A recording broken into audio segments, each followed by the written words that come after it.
श्रीजीव प्रकटीकृतं राधालिङ्गित विग्रहं राधा दामोदरं वन्दे श्रीजीविजीवितेश्वरम्। हरे कृष्ण कृष्ण कृष्ण हरे हरे, हरे राम राम राम हरे हरे। श्री दामोदर अष्टकम श्लोक संख्या 4 और 5 की व्याख्या करेंगे आज। वरम देव मोक्षम न मोक्षावधिं वा न चान्यं वृणेऽहं वरेशादपीहा इदं ते वपुरनाथ गोपाल बालम सदा मे मनस्या विरास्तां किमन्ये। श्री सत्यव्रत मुनि श्री दामोदर अष्टकम के रचयिता कहते हैं, वरम देव मोक्षम न मोक्षावधिं वा। भगवान को संबोधित कर रहे हैं, वरम देव, हे वर देने वाले देव। वरम देव, तो भगवान को देव कहा, देव। तो देव से यहां तात्पर्य देवता से नहीं है। भगवान को देवता कह दिया, देव। तो लेकिन देव से तात्पर्य यहां देवता से नहीं लगाना है। देवता तो श्री कृष्ण की विभूति हैं, जिन्हें श्री कृष्ण से अंश के भी अंश, अल्प अंश मात्रा में जो है शक्तियां प्राप्त हैं, और देवता भी वर देने में समर्थ है। लेकिन कौन से, समझना है यहां पर। तो देव से तात्पर्य है कृष्ण वै परम देवतम। कृष्ण परम देवतम, कृष्ण सब में सबसे बढ़कर हैं। श्री कृष्ण तो देवताओं के नियंता हैं, और अहम आदिर ही देवा नाम। श्री कृष्ण तो देवताओं के मूल हैं। देवता श्री कृष्ण की विभूति हैं, तो कृष्ण तो परम देवतम, देवताओं के नियंता स्वरूप हैं, इसलिए सब में सबसे बढ़कर है। वरम, तो श्री कृष्ण वर देने में समर्थ हैं। वर अर्थात वरदान। तो उत्तम श्रेष्ठ वर देने में समर्थ है, हर प्रकार का वर देने में समर्थ है। फिर चाहे वर वह संसारिक हो, स्वर्गिक हो, सिद्धियों का वर हो, ब्रह्मानंद सायुज्य मोक्ष का वर हो, चतुर्विधा मोक्ष वैकुंठ का वर हो, या फिर कृष्ण प्रेम का वर हो। बोले हरे कृष्णा। और जो देवता है वह केवल संसारिक, स्वर्गिक और सिद्धियां प्रदान कर सकते हैं। कामास्तैत्र हृत ज्ञाना प्रपद्यन्ते अन्य देवता। श्रीमद् भगवत गीता के 7वें अध्याय के 20 नंबर श्लोक में भगवान श्री कृष्ण कहते हैं, कामास्त्रैत्र हृत ज्ञाना, जिसकी बुद्धि का हरण कामनाओं द्वारा कर लिया गया है, वह देवताओं की शरण में जाते हैं। जो संसारिक लाभ पाना चाहते हैं, केवल और केवल संसारिक लाभ, वह देवताओं की शरण में जाते हैं। और देवताओं की ही पूजा किया करते हैं, किंतु उन देवताओं में जो श्रद्धा है, श्रद्धा, उस श्रद्धा को, मनुष्यों की श्रद्धा को भगवान ही देवताओं में स्थिर करते हैं। क्यों? क्योंकि भगवान श्री कृष्ण अंतर्यामी परमात्मा रूप से समस्त जीवों के हृदय में विराजमान है। तो जीव की इच्छा हुई कामनाओं की पूर्ति करने की, और किसी विशेष देवता की पूजा करने की इच्छा हुई, तो भगवान अंतर्यामी परमात्मा रूप से उस जीव की इच्छा को पूर्ण करते हैं और श्रद्धा को देवताओं में स्थिर कर देते हैं। स तया श्रद्धया युक्ता तस्य आराधनम इहते। और फिर उपासक श्रद्धा से युक्त होकर भिन्न भिन्न विधि विधानों के अनुसार देवताओं की आराधना किया करते हैं, किंतु वास्तविकता तो यह है, लभते च ततः कामान मयि ये विहितान हितान।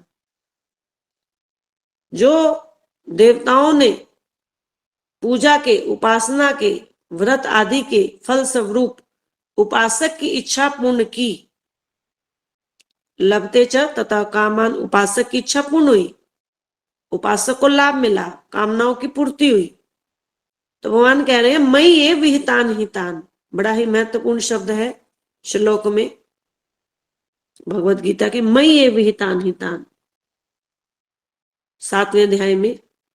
तो यह इच्छा वास्तव में मेरे द्वारा ही पूर्ण की गई है।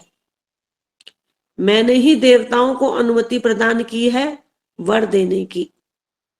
तो निष्कर्ष क्या निकला? परमेश्वर की अनुमति के बिना देवता वर प्रदान नहीं कर सकते हैं। देवताओं के पास जो वर प्रदान करने की शक्ति आई है, वह उनकी स्वयं की नहीं है।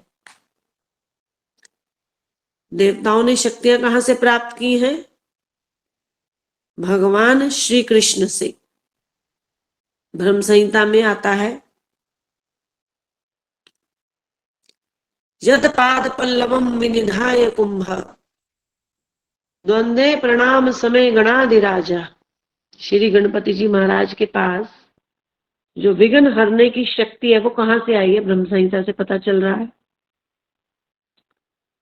गणाधिराजा गणपति जी भगवान श्री कृष्ण के चरण कमलों को जब अपने मस्तक के कुंभ पर धारण करते हैं, तब उनके पास त्रिलोकी में विघ्नों को हरने की शक्ति आ जाती है,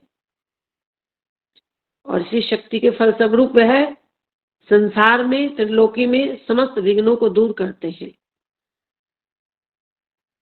तो गणेश जी के पास कहां से शक्ति आई? भगवान श्री कृष्ण से। इसी प्रकार समस्त देवताओं के पास स्वयं की अपनी शक्तियां नहीं है, श्री कृष्ण से ही आई हैं। तो जो देवता है वह इस बात को कभी भी नहीं भूलते।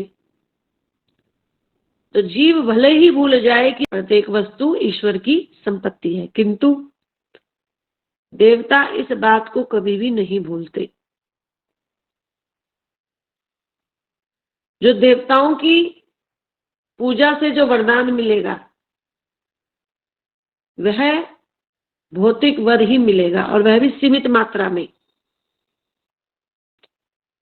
और जो भौतिक वर है वह नाशवान है। अंतवतु फलम तेषाम, अंत हो जाएगा, उनके द्वारा दिए गए फल का, वर का अंत हो जाएगा।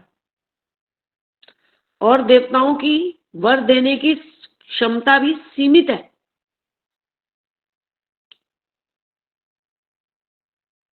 प्रमाण स्वरूप भागवत से प्रसंग है कि श्री ब्रह्मा जी ने हिरण्यकशिपु को वरदान दिया। हिरण्यकशिपु अमरता का वरदान चाहते थे,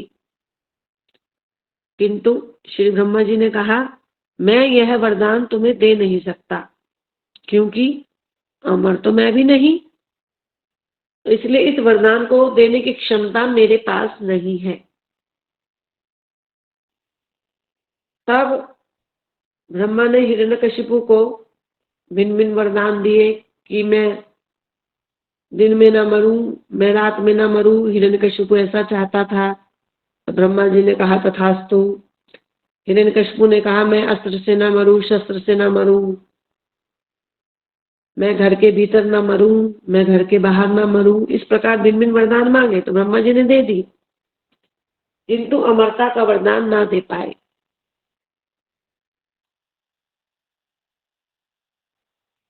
इसी प्रकार श्री शिव जी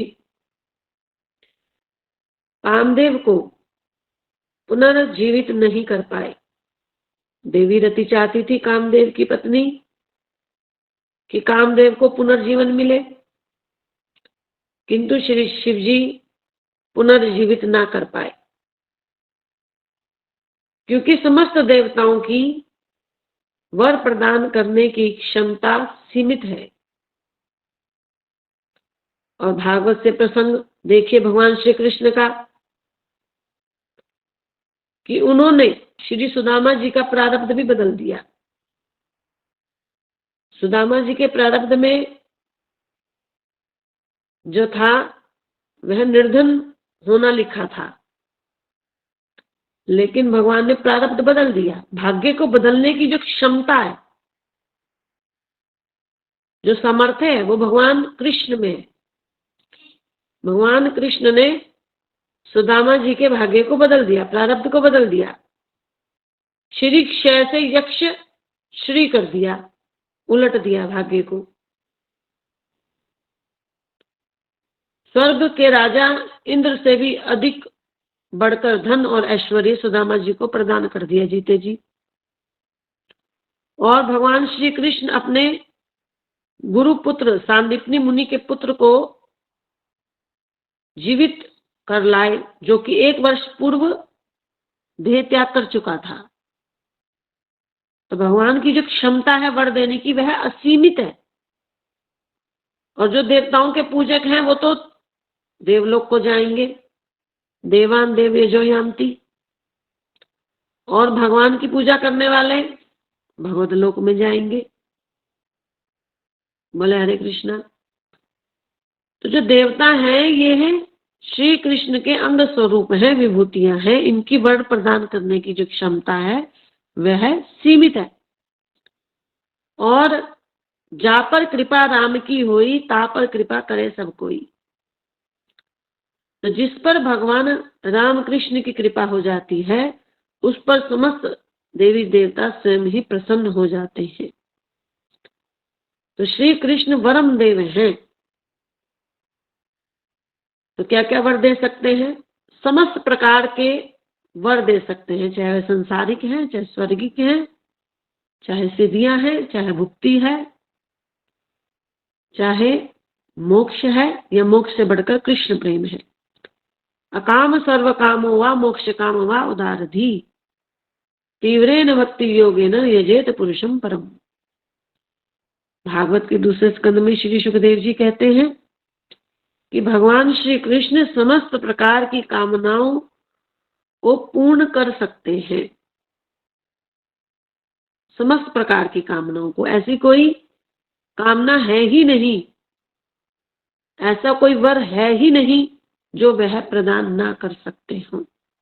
इसलिए श्री कृष्ण वरदेश्वर है, वरम देव है। वरम देव मोक्षम न मोक्षम वदिम्बा, मोक्षम व मोक्ष वदिम्बा। धर्म, अर्थ, काम, यह जो 3 पुरुषार्थ हैं इस संसार में, इन्हीं के लिए सभी मनुष्य कर्म करते हैं। इनसे ऊपर चौथा पुरुषार्थ है मोक्ष। और मोक्ष जो है केवल हरि तत्व ही प्रदान कर सकते हैं। तो मोक्षम व मोक्षम वदिम्बा, तो श्री सत्यव्रत मुनि जी जो भगवान के परम भक्त हैं, वह भगवान से क्या चाहना करते हैं कि यद्यपि आप श्री कृष्ण समस्त प्रकार के वर देने में समर्थ हो, किंतु मुझे आपसे मोक्षम वदिम्बा, कि मुझे आपसे कोई संसारिक लाभ की कामना नहीं है, मुझे मुक्ति नहीं चाहिए, यहां तक कि मुझे मोक्ष भी नहीं चाहिए। भक्ति के बदले में क्या इच्छा होनी चाहिए, क्या मांगना चाहिए, यह हमें इस श्लोक से शिक्षा प्राप्त हो रही है। भक्त को इस श्लोक से शिक्षा प्राप्त करनी चाहिए। मोक्ष कोई छोटी मोटी वस्तु नहीं है, संसारिक। मोक्ष तो धर्म अर्थ काम से बढ़कर है, त्रिगुणातीत है। मुक्ति या मोक्ष, तो जिसे मोक्ष मिल जाएगा उसका तो जन्म मन का चक्कर ही समाप्त हो जाएगा। बोले हरे कृष्ण। मुक्ति या मोक्ष एक तो है तत्कालिक कष्टों से मुक्ति, दूसरी है जन्म मन के चक्कर से मुक्ति। तो कह रहे हैं कि जन्म मन के चक्कर से मुक्ति भी नहीं चाहिए, तो मुक्ति का भी तिरस्कार कर दिया, जबकि मुक्ति त्रिगुणातीत है, 3 गुणों से पार ले जाती है। और जिसकी मुक्ति हो जाएगी, जो त्रिगुणातीत हो जाएगा, तो वह फिर इस संसार में दोबारा जन्म मन के चक्कर में नहीं आएगा।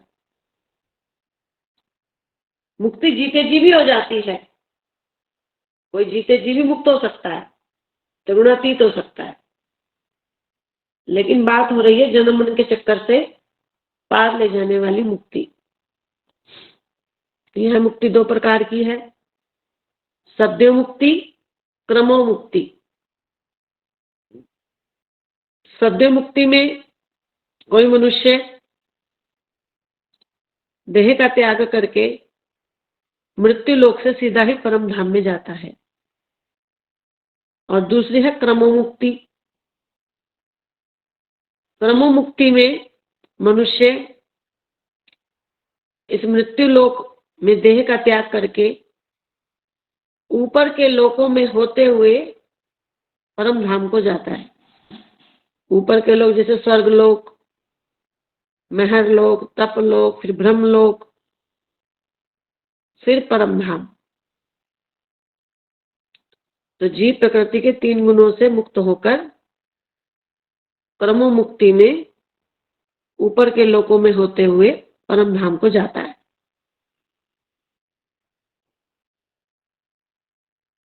तो भगवान जो श्री कृष्ण है अद्वय ज्ञान तत्व, उनके 3 रूप हैं, ब्रह्म, परमात्मा, भगवान। जो निराकार ब्रह्म ज्योति का ध्यान करते हैं ज्ञानी और ध्यानी, तो उन्हें तो सिद्धलोक मिलेगा मुक्ति में। और जो साकार परमात्मा का ध्यान करेंगे उन्हें परमात्मा में प्रवेश मिलेगा। और जो भक्ति मार्ग का अनुशीलन करेंगे, वैदिक भक्ति मार्ग का, उन्हें वैकुंठ में नारायण का लोक मिलेगा आध्यात्मिक जगत में। तो जब कोई योगी अपने साधन काल में श्रवण आदि करता है और साथ साथ उसका ध्यान योग भी चल रहा है, तो वह परमात्मा के रूप में लीन हो जाता है। और जब कोई योगी केवल और केवल अष्टांग योग का पालन करता है, निराकार ब्रह्म ज्योति में ध्यान लगाता है, तो फिर उसे सिद्ध लोक प्राप्त होता है और उसे क्रम मुक्ति प्राप्त होती है। क्रम मुक्ति तो वह सिद्धियां प्राप्त करता है। सिद्धियां मुख्यतः 8 हैं। वैसे तो कुल भागवत में 18 सिद्धियां बताई गई, पर मुख्य सिद्धियां हैं 8। अणिमा सिद्धि, इसमें योगी के पास छोटे से छोटा होने की सिद्धि आ जाती है। वह छोटे से छोटा रूप भी धर सकता है, अत्यंत छोटा। दूसरी है लघिमा सिद्धि। लघिमा सिद्धि में योगी हल्के से हल्का हो जाता है, वायु में भी चल सकता है। तीसरी है महिमा सिद्धि। महिमा सिद्धि को प्राप्त करके योगी बड़े से बड़ा रूप भी धर सकता है। चौथी है इशिता सिद्धि।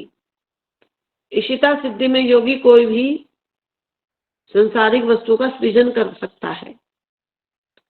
पांचवी है वशिता सिद्धि। वशिता सिद्धि में योगी किसी को भी अपने वश में कर सकता है, वशीभूत कर सकता है, वशिता सिद्धि।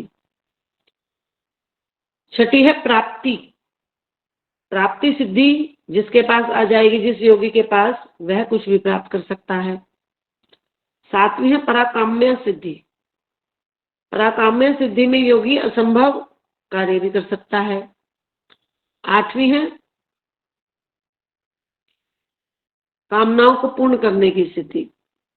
बोले हरे कृष्ण हरे कृष्ण कृष्ण कृष्ण हरे हरे, हरे राम राम राम हरे हरे। तो इस प्रकार मुख्यतः ये 8 सिद्धियां हैं जो योगी को प्राप्त होती है। तो योगी जो है क्रमशः मुक्ति को प्राप्त करते हैं।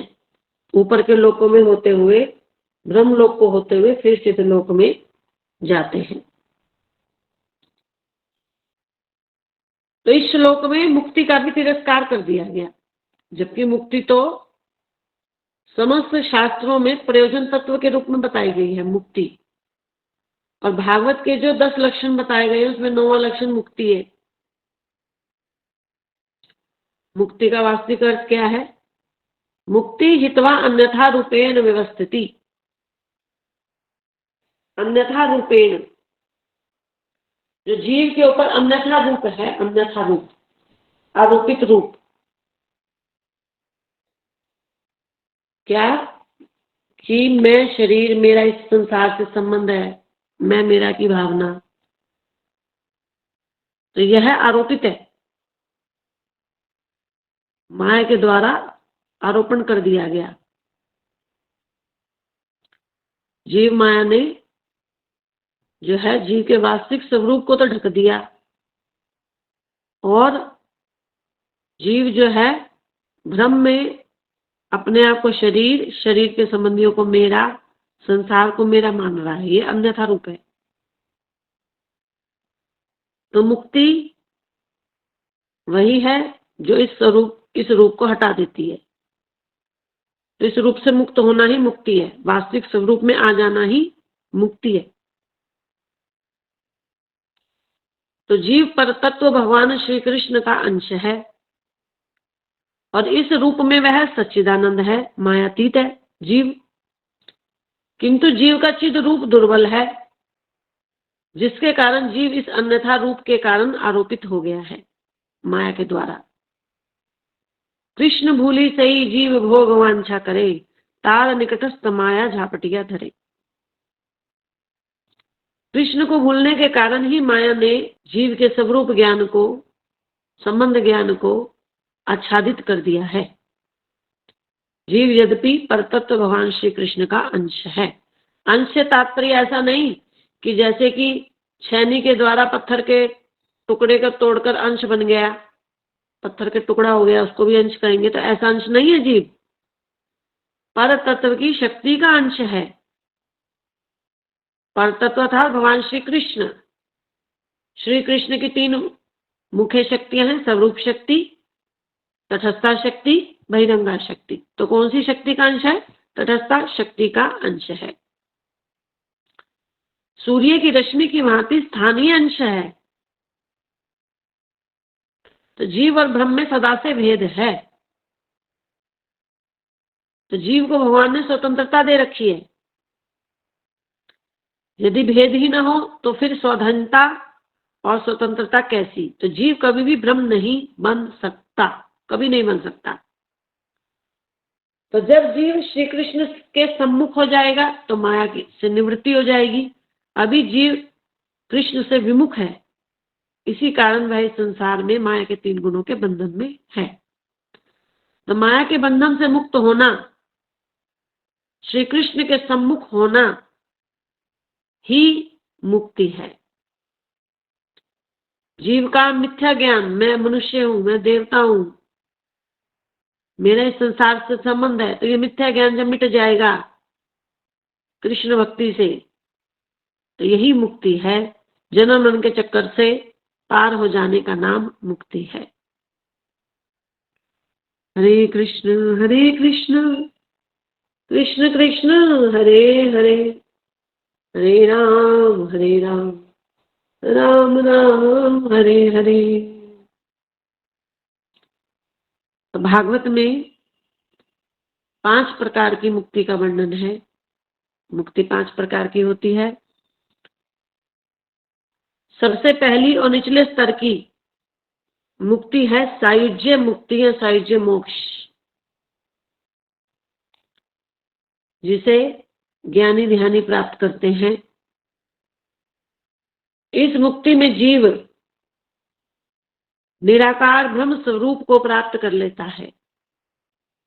यह सायुज्य मोक्ष 2 प्रकार का है, एक है ईश्वर सायुज्य मोक्ष, एक है ब्रह्म सायुज्य मोक्ष। तो ब्रह्म सायुज्य में ज्ञानी और ध्यानी निराकार ब्रह्म स्वरूप को प्राप्त करते हैं। ब्रह्म स्वरूप को प्राप्त करने से तात्पर्य विलीन हो जाने से नहीं। ऐसा नहीं कि जल में जल की बूंद मिलकर जीव और ब्रह्म एकम एक हो गए, ये अर्थ नहीं है ब्रह्म स्वरूप को प्राप्त कर लेना। जैसे जल में तेल की बूंद,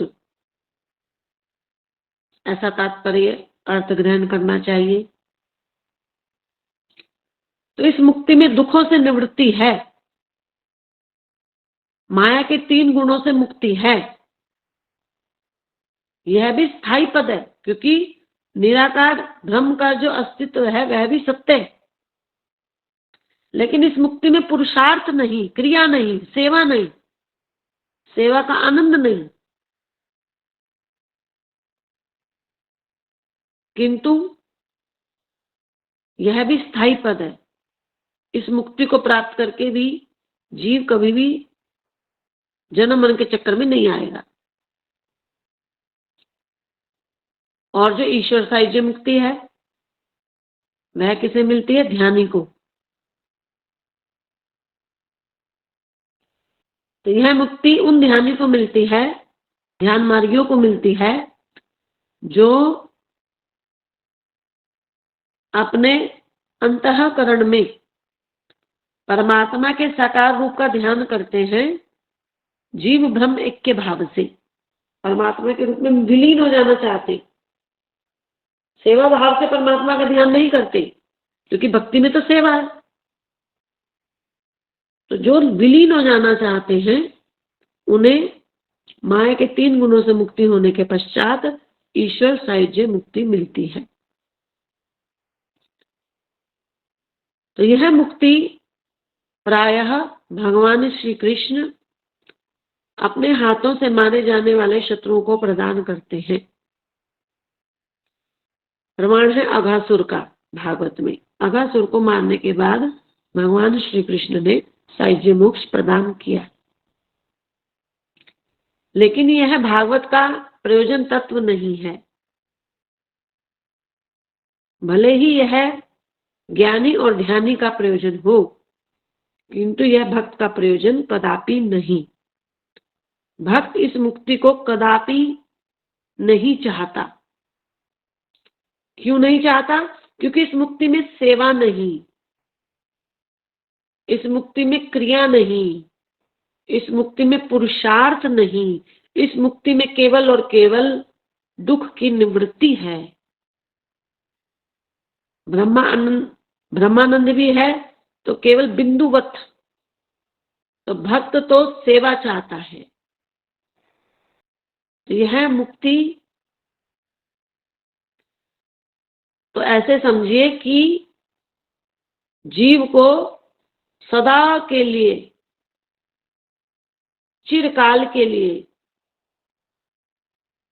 चिर निद्रा में ले जाती है।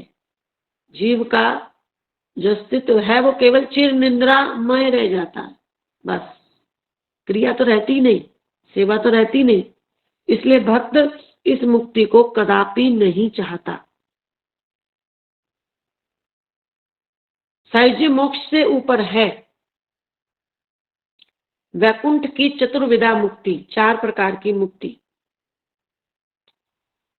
उसमें सबसे पहली है सालोक्य मुक्ति। सालोक्य मुक्ति नाम से अभिप्रेत है भगवान के वैकुंठ में वास मिलना। वैकुंठ में सभी मुक्त पुरुष ही रहते हैं जो माया के 3 गुणों से मुक्त हो जाते हैं। तो जो साधकगण वैधि भक्ति मार्ग से भक्ति किया करते हैं तो वह माया के 3 गुणों से मुक्त होकर सालोक्य मुक्ति को प्राप्त करते हैं। हरि की वहां आराधना किया करते हैं, उस लोक में वास करते हैं। तो वास कैसे करते हैं? पार्षद देह प्राप्त करके वास करते हैं। तो जो वैकुंठ की चतुर्विधा मुक्ति है, इन चारों की चारों मुक्तियों में मनुष्य इस संसार से देह को तो त्याग देगा, माया के 3 गुणों से मुक्त हो जाएगा और पार्षद देह प्राप्त कर लेगा और भगवान के लोक में सदा के लिए स्थायी पद को प्राप्त कर लेगा। तो उसको शरीर मिलेगा। कौन सा शरीर? पार्षद देह। और इसका वर्णन भागवत में है। भागवत प्रथम स्कंद 6 अध्याय 28 नंबर श्लोक में, रुज्यमाने मयि ताम शुद्धाम भागवतीम तनुम, भागवतीम तनुम पार्षद देह। तो पार्षद देह प्राप्त हो जाएगी भक्त को, तो भगवान के लोक में सदा वास करेगा और अपने अंतःकरण में भगवान का चिंतन करेगा, आराधना करेगा और लोक में ऐसे वास करेगा जैसे नारायण लोक में नारायण जो है वह राजाधिराज है और उनकी प्रजा के रूप में वास करेगा और अंत में भगवान का चिंतन करेगा, भक्ति करेगा। कभी भक्त को, जो इस संसार में साधना कर रहे हैं, ऐसा भक्त कि जो जगत देह है वह पार्षद देह में परिवर्तित, पार्षद देह में परिणित हो जाती है। कभी कभी ऐसा होता है, जो इस जगत में देह है वही सच्चिदानंद देह में परिवर्तित हो जाती है, पार्षद देह में परिवर्तित हो जाती है। जैसे ध्रुव जी महाराज की, ध्रुव जी महाराज शरीर जो है उसी शरीर से देह का त्याग करके नहीं गए, उनकी जगत देह ही पार्षद देह में परिणित हो गई है। कभी कभी ऐसा भी होता है, तो भगवान के लोक में वास हो जाता है। दूसरी है शास्त्रीय मुक्ति। इस मुक्ति में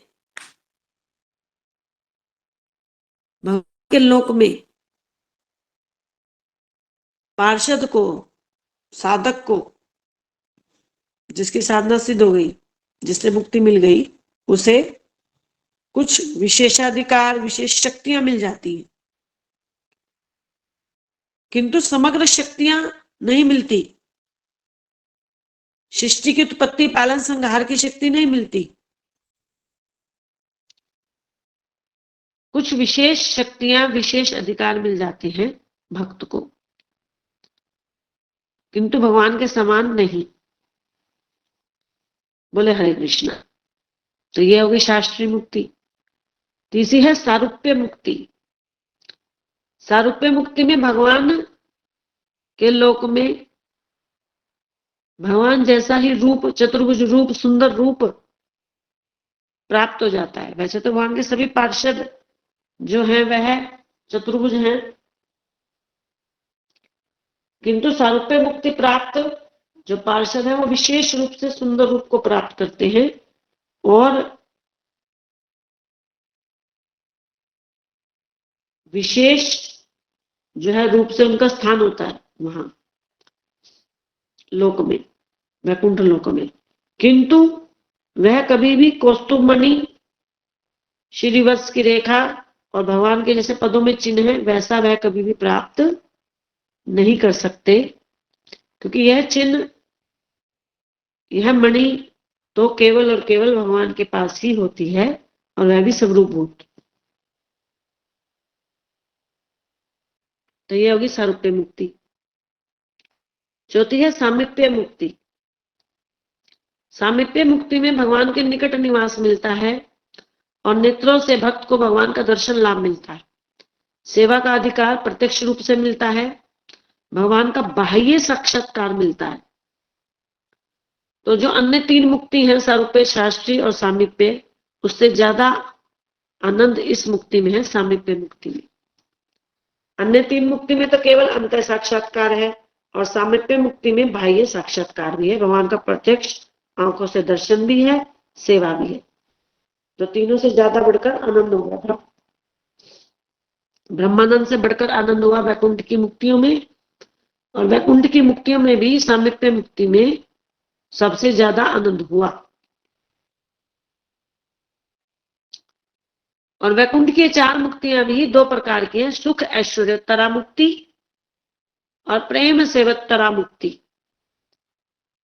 सुख ऐश्वर्योत्तरा मुक्ति के लिए मिलती है जो वैदिक भक्ति से, वैदिक भक्ति मार्ग से केवल और केवल जन्म मरण के चक्कर से छुटकारा पाना चाहते हैं, शास्त्र भय की प्रेरणा से वैदिक भक्ति किया करते हैं, तो उन्हें सुख ऐश्वर्योत्तरा मुक्ति मिलेगी। और प्रेम सेवोत्तरा मुक्ति ये भी चारों प्रकार की है।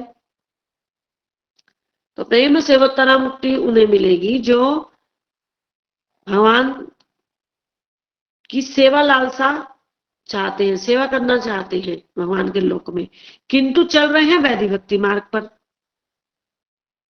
रागानुगा भक्ति नहीं करते, मानसी सेवा नहीं, गोलोक के परिकरों का अनुगत्य नहीं, लेकिन चाहते हैं प्रेम, कर रहे हैं वैदिक भक्ति।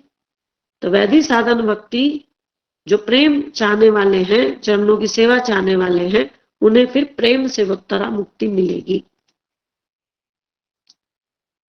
तो मुक्ति से बढ़कर है कृष्ण प्रेम, भगवत प्रेम,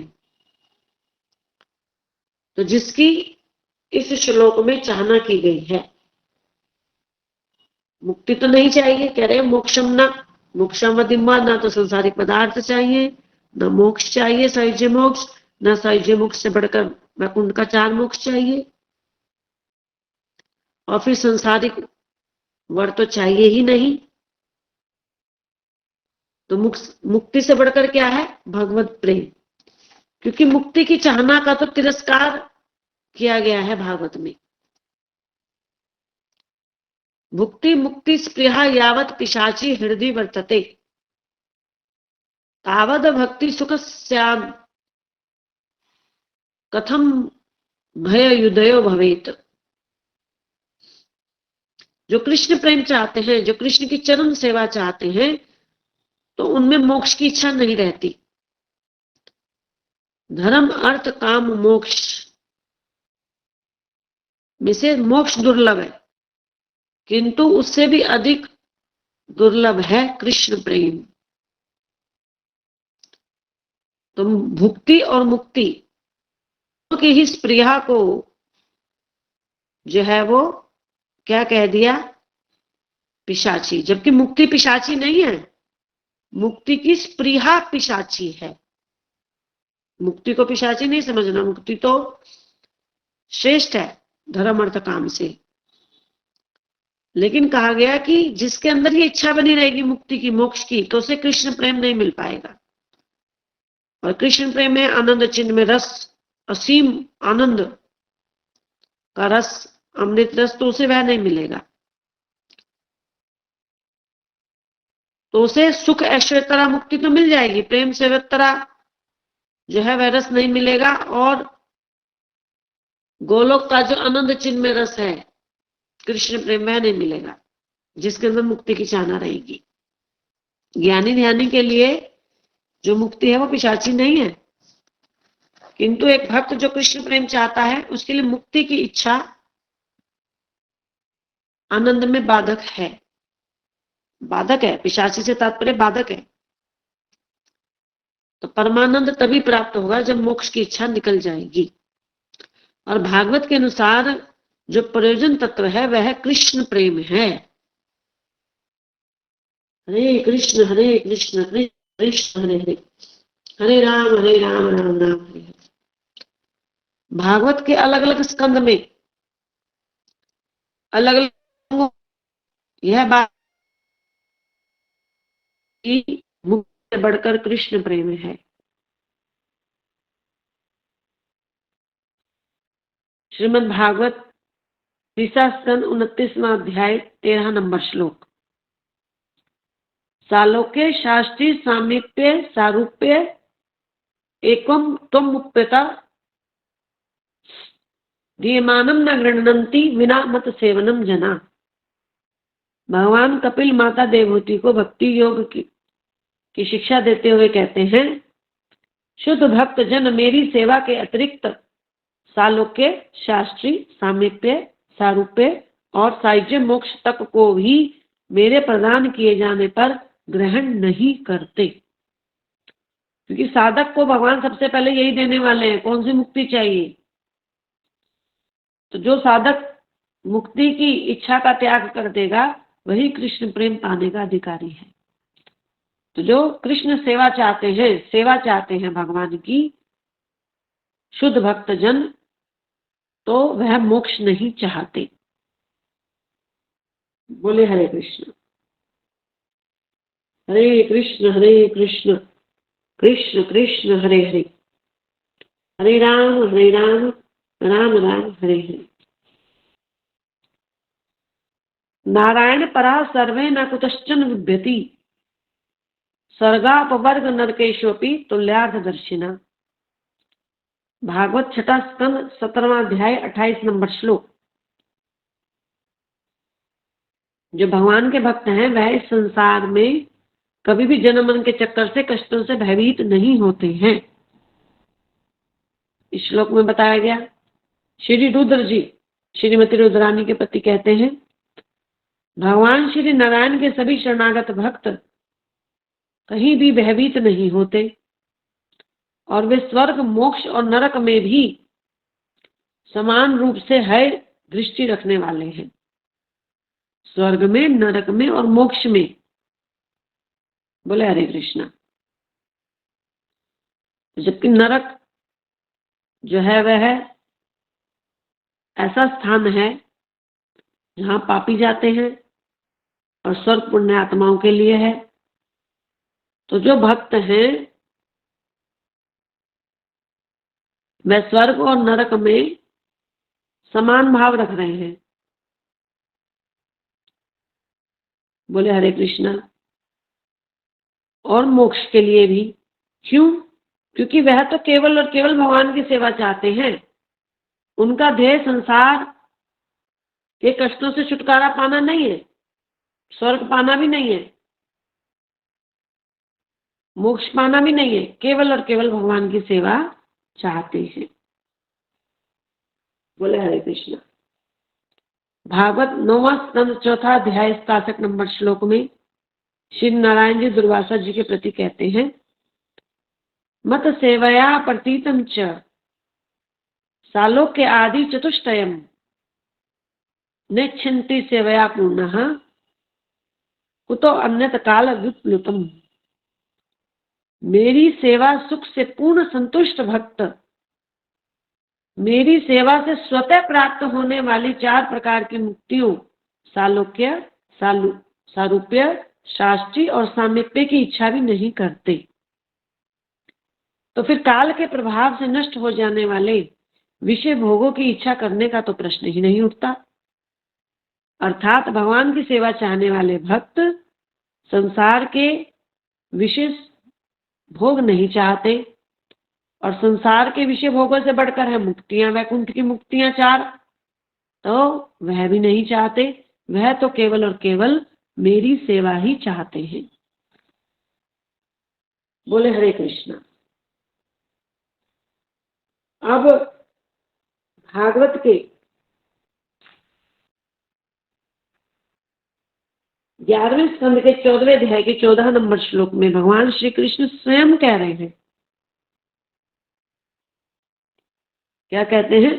न पारमेष्टिम न महेंद्र धिष्णयम न सार्वभौमम न रसाधिपत्यम न योग सिद्धिर पुनर्भवम वा मयि अर्पितमाच्छति मद विदान्यत।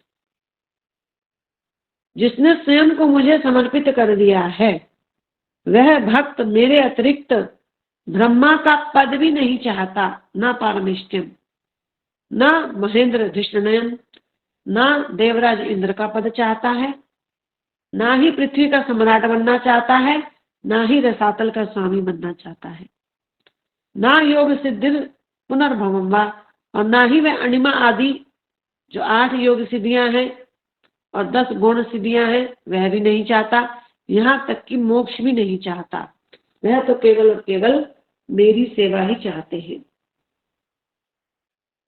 तो भागवत में अनेक अनेक श्लोकों में इस बात का प्रमाण है कि जो शुद्ध भक्त है वह केवल कृष्ण प्रेम चाहते हैं, तो वह मुक्ति की चाहना भी नहीं रखते।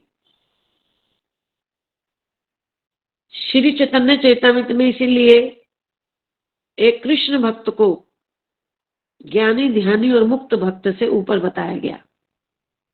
कोटि ज्ञानी मध्य है एक जन मुक्त, कोटि मुक्त मध्य दुर्लभ एक कृष्ण भक्त। तो एक कृष्ण भक्त का मिलना अत्यंत दुर्लभ है। जो कृष्ण प्रेम चाहता है वह कोटि मुक्त मध्य, मुक्त जनों से भी बहुत उसकी स्थिति जो है वह ऊपर है। तो कोई बिरला ही है जो कृष्ण प्रेम पाने वाला है। और ये जो कृष्ण प्रेम है,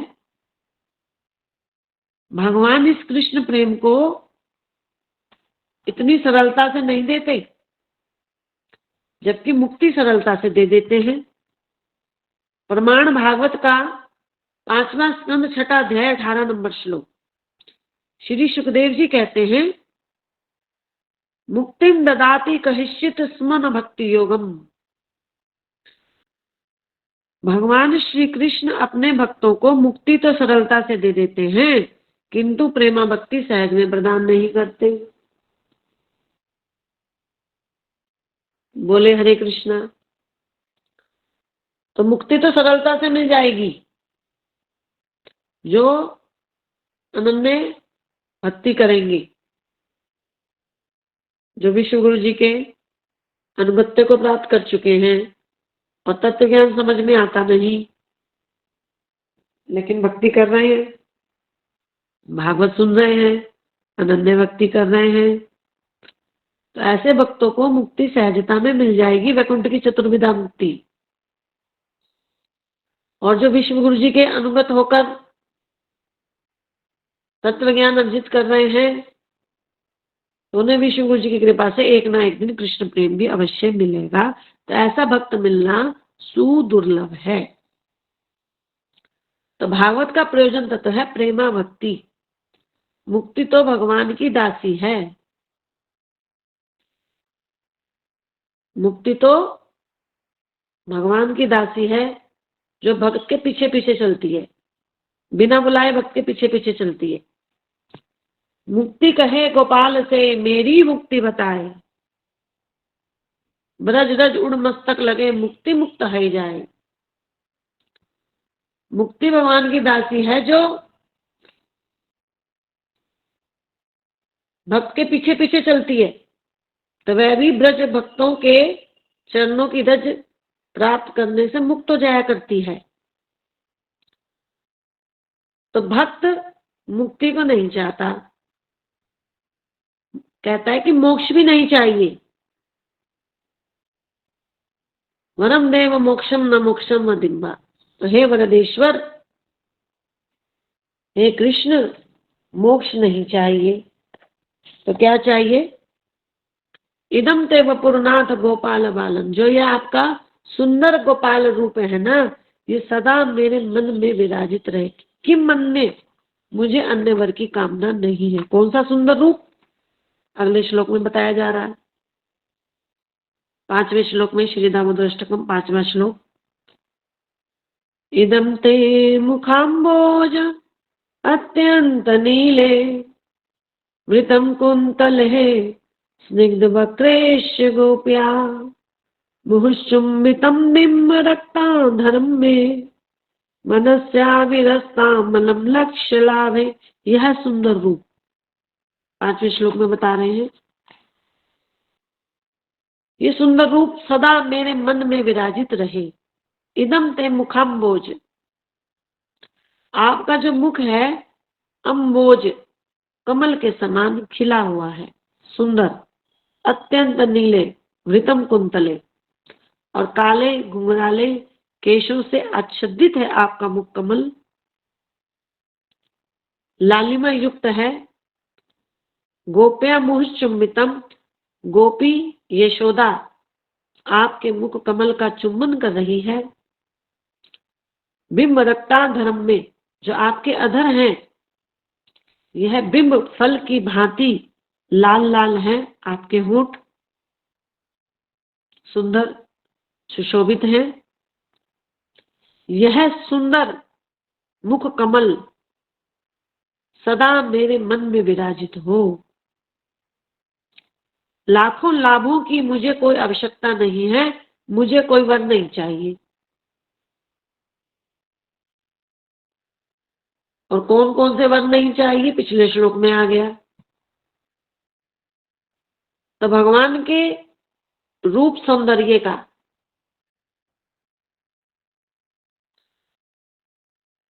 भगवान के रूप सौंदर्य का गायन इस श्लोक में किया गया है। विशेषता भगवान के मुख का इसमें सुंदरता का वर्णन है।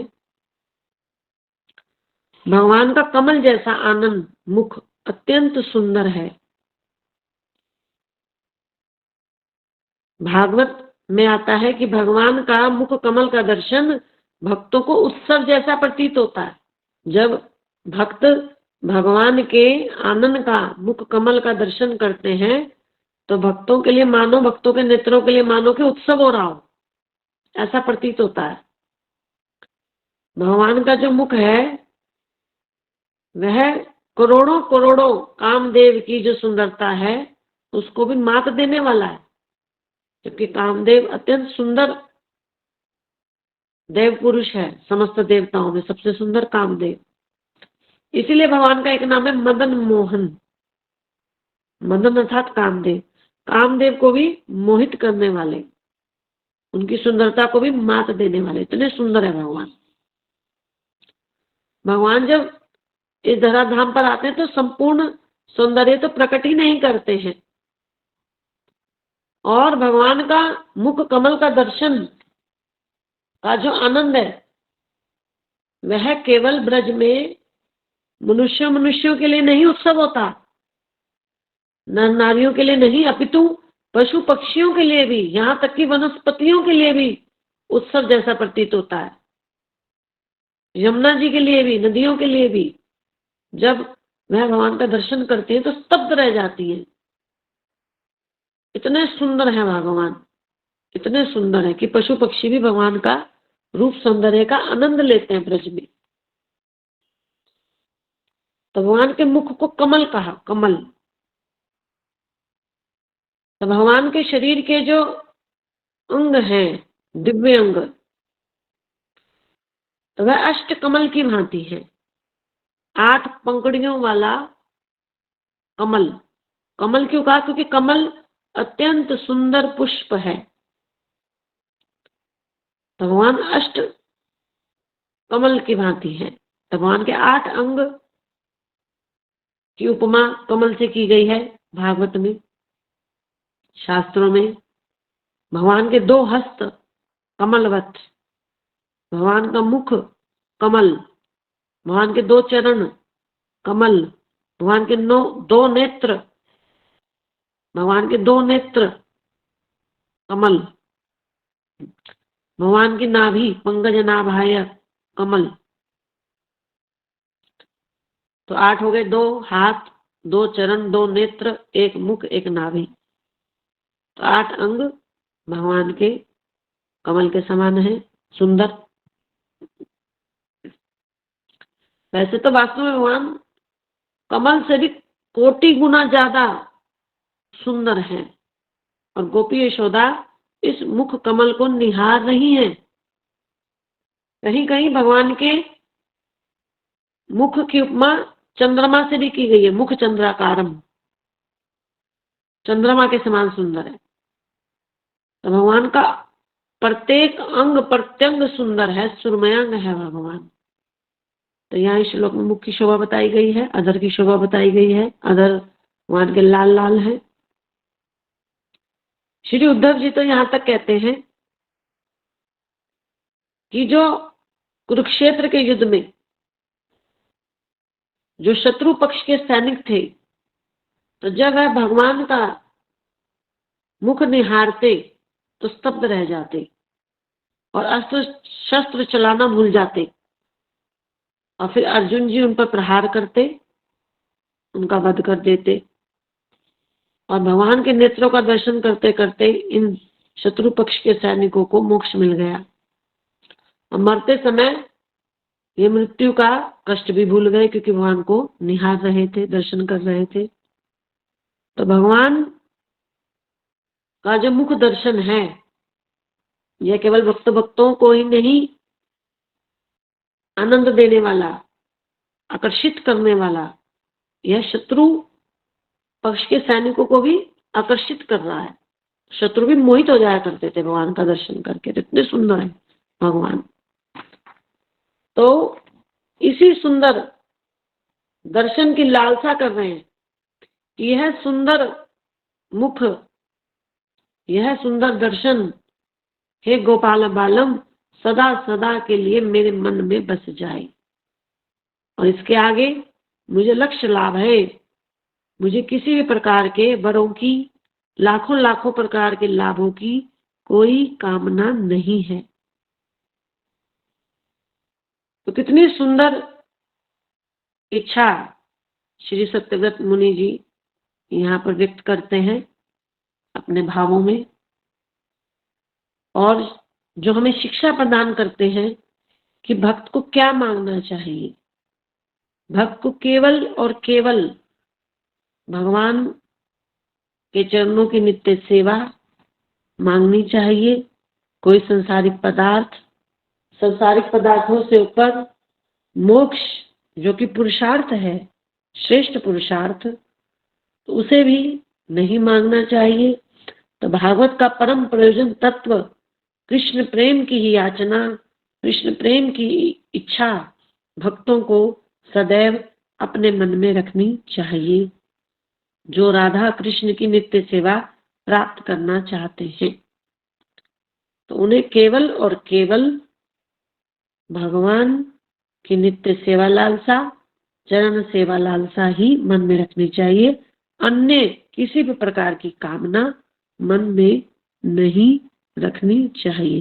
तो हे दामोदर भगवान, ऐसी कृपा कर दीजिए कि मेरा मन समस्त कामनाओं से शून्य हो जाए। प्रभु, केवल और केवल मेरे मन में आपको पाने की इच्छा, आपके चरणों की सेवा करने की इच्छा ही सदैव बनी रहे, ऐसी कृपा कीजिए। त्वयि में अनन्य विषया, मति मधु प्रत्यय सुकृत, रति मुद्दहात अद्धा, गंगे वियोगम उदनवती।